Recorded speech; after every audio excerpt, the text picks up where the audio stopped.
নতুন করে প্রেম খুঁজো না, নতুন করে নিজেকে খোঁজো। কারণ এই জেনারেশন না ওই অনেকটা সুইসাইড প্রবণ হয়ে গেছে। ভালোবাসে, বাঁচার জন্য ভালোবাসে, কিন্তু ভালোবাসাটা ব্রেকআপ হয় মরার জন্য। প্রত্যেকটা সম্পর্ক ব্রেকআপের পর হাত কাটবে, পা কাটবে, এই করবে সেই করবে, কত কি করে। আমার বক্তব্য একটাই, বস নিজেকে তৈরি করো, নিজের জন্য বাঁচো। যে তোমাকে ছেড়ে গেছে সে তোমার জন্য কোনোদিন আসেনি। আর যে জিনিস একবার তোমাকে ছেড়ে চলে যায় তার দিকে জীবনে তাকাতে নেই।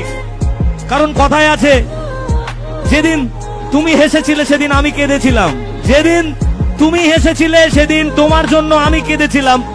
আর আজ আমি একা নই, আমরা সবাই মিলে হাসি একসাথে, আর তুমি সেখানে বসে কাঁদো।